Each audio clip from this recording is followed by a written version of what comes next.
What's up, fellas? Welcome to AC's Tech. Today I'm going to be doing a review of the Gen 5 Fossil smartwatch. Now, if you guys didn't know, I had a channel before called Sunnyside TV where I focused on tech and gaming, but I created this channel specifically to focus just on tech. So if you guys like this, I know it might seem like I'm new, but I'm really not. I've been doing this. I've covered Gen 4 reviews and other stuff. So if you guys like this, hit the subscribe button if you want to see more content when it comes to smartwatches and tech.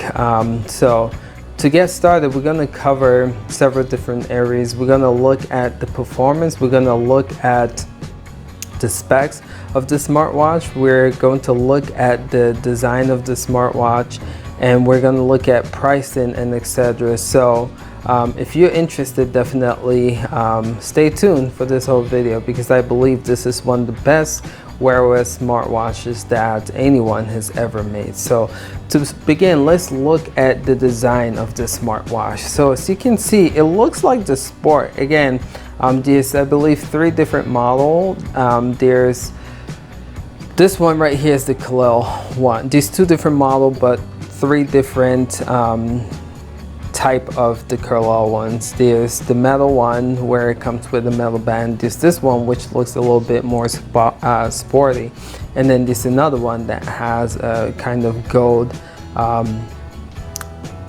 metal on the top. So those are the 3 differentiating factors when it comes to the look and the design of the Kalil smartwatch. So to get started though, this again, we're going to target the design first.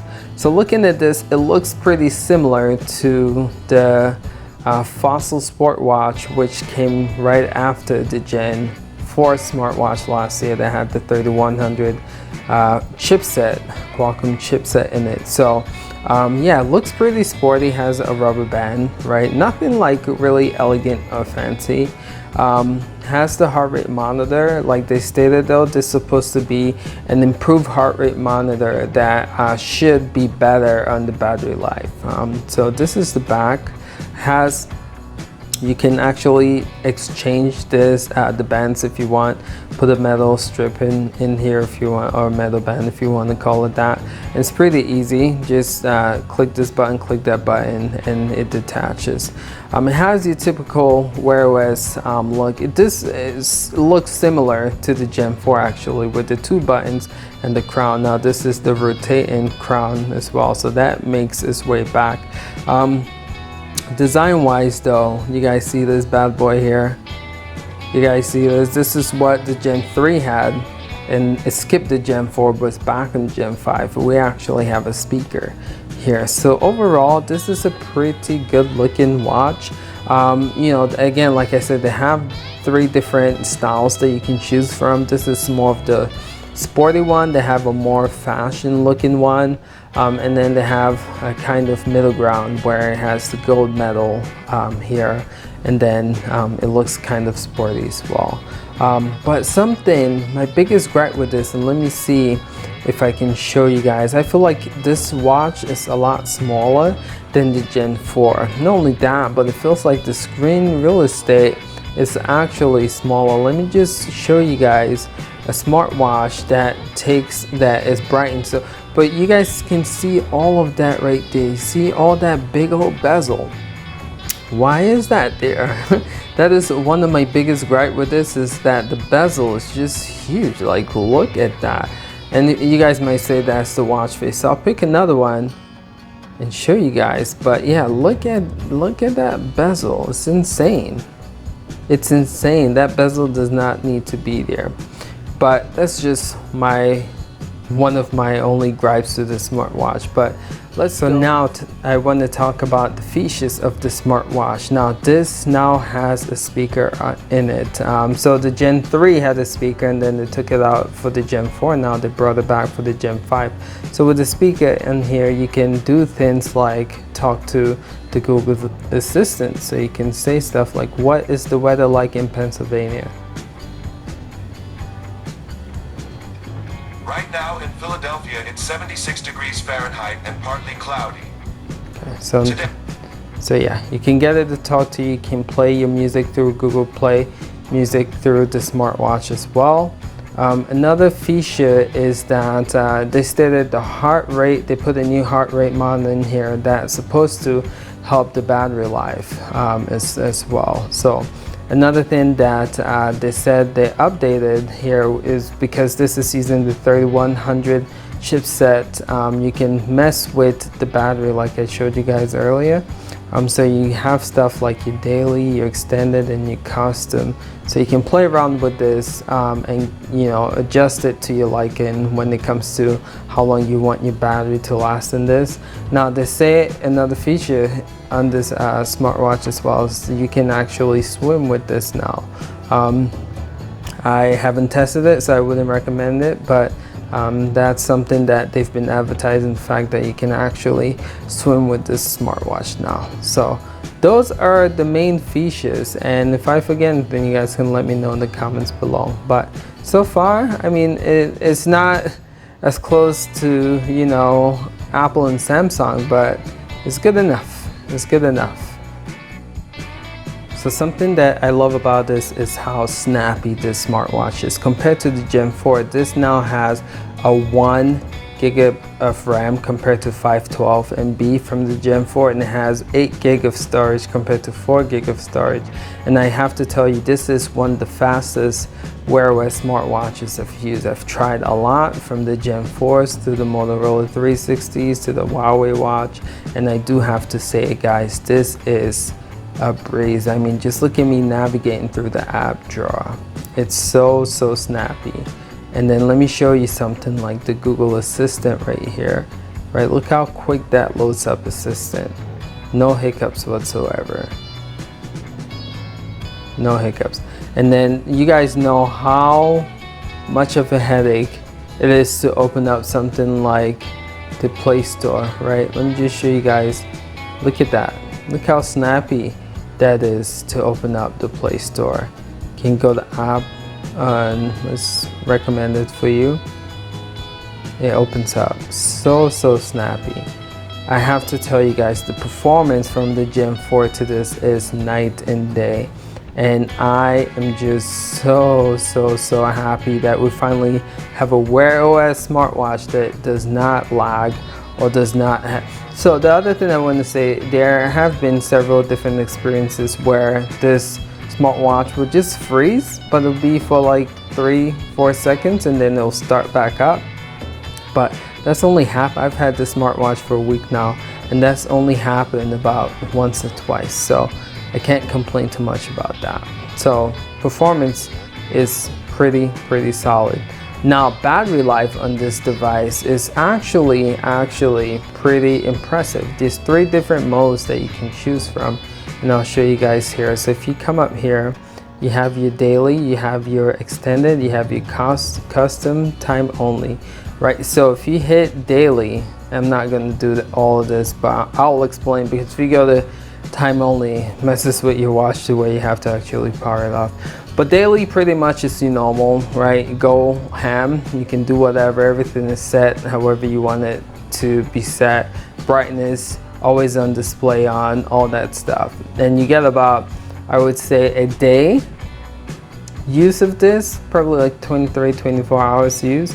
If you go to extended, you get about 2 days, and that just pretty much takes off your GPS, I believe your Wi-Fi, but by doing so you get about like 2 days worth of use. And then if you go to time only, let me say you're going camping and you want this to last for a long time, this would just disable everything and just give you just the time on the screen, which is pretty cool because that lasts a while. I've tried this and it lasted me like 3 days, and I had about like 80% left charge, but so yeah, that works pretty well as well. So that's the performance overall. I think this is a huge upgrade from the Gen 4 when it comes to performance, and I'm really happy that Wear OS is finally taking the approach of 1 gig of RAM and 8 gig of storage, compared to 512 MB of RAM and 4 gig. I don't know what they were thinking. Maybe back in days Wear OS didn't demand as much, but now it does. So I'm glad that they upping the specs on these, and the performance shows. how much of a difference that makes. So the next thing I want to talk about is the specs of this smartwatch. Now, this has the Qualcomm 3100 chipset compared to the 2100 that was on the Gen 4. This also has 1 gig of RAM compared to the 512 gig that was in the Gen 4. This now has an 8 gig of storage compared to the 4 gigs that was in the Gen 4. Now, those are the beefy specs, the updated specs, and honestly speaking, those specs definitely make a huge difference when it comes to performance, and I can tell you 100% it is night and day compared to the Gen 4. I would if you were concerned about the Gen 4 being sloppy and just choking, lagging a lot, this is so much faster and more reliable. It makes wearing and using the smartwatch a lot more fun. So those are the specs when it comes to the Gen 5 Fossil Smart. So the final verdict, would I recommend the smartwatch? I would say it depends what you're looking for. This is one of the smartwatches that if you're a Wear OS user, if you love all of Google's, running all of Google's apps like Google Play, you know, Google Maps, using Google Assistant, I would say hands down, this is by far one of the most reliable, most satisfying Wear OS smartwatch in the market to use. Now, if you have a Samsung like I do, they also have a smartwatch called the Samsung Active smartwatch. I would say I'm going to do a comparison video with this and the Active 2 when it comes out. But I would say it's a toss-up. They both are going to be really great device, and I don't know. If you're an iPhone user and you are sick of that square looking, you know, iWatch that they have, and you want something circular that looks good, you guys know Fossil makes some really good looking smartwatches, then yeah, you can actually use this. And Fossil actually has customized this to work pretty well with iOS devices. So if you're looking for an iPhone and you're sick of the iWatch, of that square looking box, and you want something circular that looks more like a real watch, then yeah, you might actually look into the Fossil smartwatch, because this actually looks good. I don't know why this keeps blurring out. I apologize for that, guys. But yes, would I recommend this? Absolutely. If you are into smartwatches, this is by far one of the better Wear OS experience I've ever tried. If you have Samsung, you have options, which is good. Not just Samsung. If you have Android, you have options, because you can get this or you can get a Samsung. But I feel like if you have a Samsung, it's a no-brainer, especially the newer ones, because they have features like charging the smartwatch with your phone that, you know, other smartwatches don't have, or smartphones don't have. So yes, I would highly recommend this if you're looking for a Wear OS smartwatch. Definitely give this a look. The price is pretty high at $300, but you guys know Fossil, they always run promotions to where you know, you will probably get this for a reasonable price. That's all I have for you guys. Thank you for watching. Like this video, share it if you want to see more coverage when it comes to Wear OS and just tech in general. Alright fellas, till next time, peace.